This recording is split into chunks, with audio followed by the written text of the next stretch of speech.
Hello everyone, I am Dr. Dheeraj Kumar, senior assistant professor department of zoology, Rameshwar महाविद्यालय।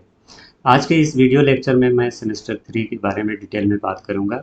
Semester 3 में आपको कौन कौन सा पेपर पढ़ना है, कौन सा नया पेपर ऐड हुआ है, कौन सा पेपर सेमेस्टर 3 से बाहर होगा, इसके बारे में भी बात करेंगे।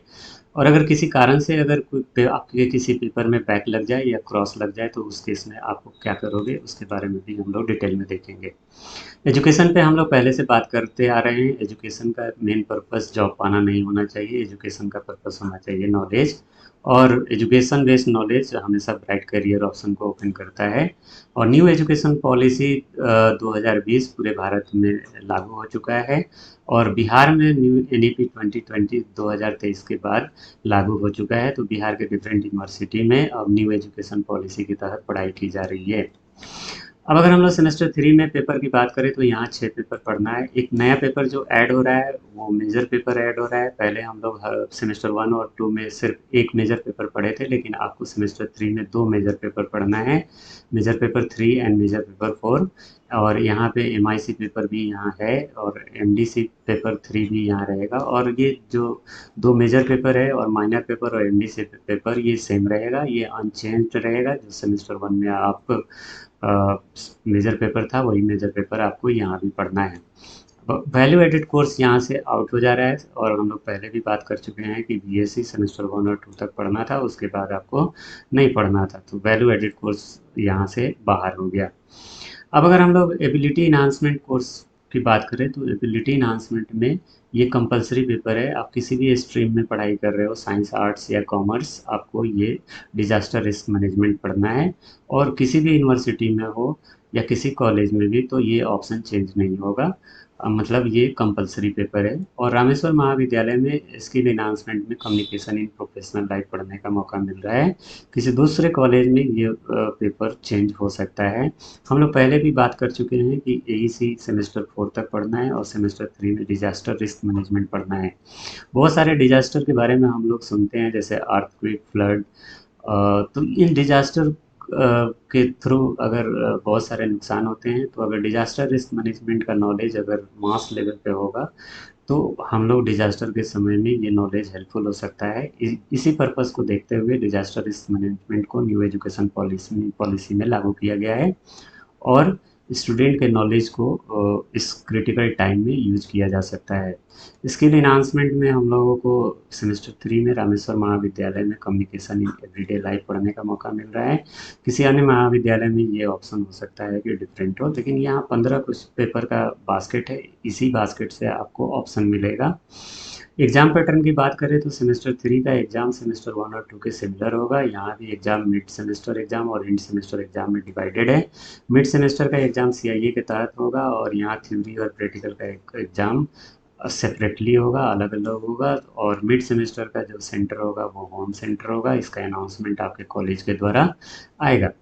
इन सेमेस्टर एग्जाम आप देखोगे थ्योरी आपका एक्सटर्नल होगा, इसका डेट यूनिवर्सिटी के द्वारा डिसाइड किया जाएगा।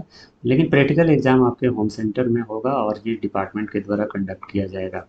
फिर क्वेश्चन पेपर का पैटर्न देखें तो पैटर्न ये सेमेस्टर 1 और 2 और 3 इसमें सेम ही है। सारे सेमेस्टर में क्वेश्चन पेपर का पैटर्न सेम है। मिड सेमेस्टर आपका 30 मार्क्स का होगा, और इसमें रिटन 15 मार्क्स, असाइनमेंट 10 मार्क्स और अटेंडेंस 5 मार्क्स। इंड सेमेस्टर में जो क्वेश्चन का पैटर्न यहाँ भी सेम है, objective type, short answer, long answer, और ये 70 मार्क्स का एग्जाम होगा।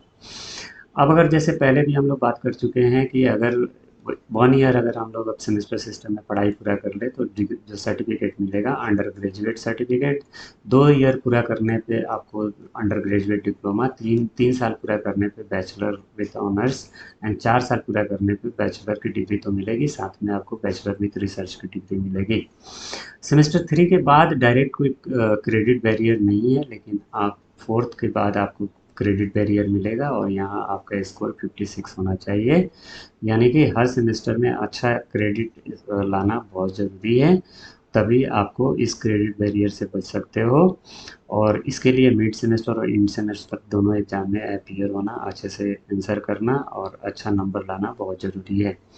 अब अगर हम लोग ये एक इम्पॉर्टेंट एस्पेक्ट है बैक पेपर, किसी स्टूडेंट को अगर किसी कारण से अगर बैक पेपर लग जाए या क्रॉस लग जाए तो इस कंडीशन में आप क्या करोगे। इसमें घबराना नहीं है। आपको आपके पास ऑप्शन रहेगा कि आप अपना ये बैक पेपर क्लियर कर सकते हो। तो ये बैक पेपर क्लियर कैसे हम लोग करेंगे, तो अगर हम लोग सेशन देखें तो आपका 4 साल का अंडर ग्रेजुएट जो कोर्स है वो 4 ईयर का है अभी। और पहला बैच बिहार में 2023 से 27 का था, और दूसरा 24 से 28, और तीसरा 25 से 29, और चौथा बैच अभी शुरू हो गया है सेशन 26 से 30। तो ये सेशन ऐसे ऐसे आगे बढ़ता रह रहा है। तो जो आगे सेशन में है, मत सपोज करो कि सेमेस्टर 2025 से 29 वाले स्टूडेंट का अगर किसी कारण से बैक लग जाए, तो इनका इस बैक पेपर का एग्ज़ाम 26 से 30 वाले के बीच साथ होगा।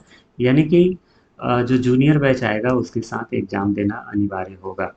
और यहाँ एक कंडीशन है कि आपको विद इन 3 ईयर्स, 3 साल के अंदर अंदर आपको अपना बैक पेपर क्लियर कर लेना है। और बैक पेपर देते समय ये ध्यान रखना है कि आप थ्योरी और प्रैक्टिकल दोनों पेपर में अपीयर हो। अगर प्रैक्टिकल पेपर है, और मिड टर्म और इन टर्म दोनों एग्जाम में अपीयर होना अनिवार्य है। आपको रजिस्ट्रेशन कराने की ज़रूरत नहीं होगी, लेकिन फिर से फॉर्म फिलअप करना होगा आपको अपने जूनियर बैच के साथ, तभी आप अपना बैक पेपर को ठीक कर पाओगे। वीडियो को ध्यान से सुनने के लिए बहुत बहुत धन्यवाद। Thank you very much. This is the beautiful campus of our college.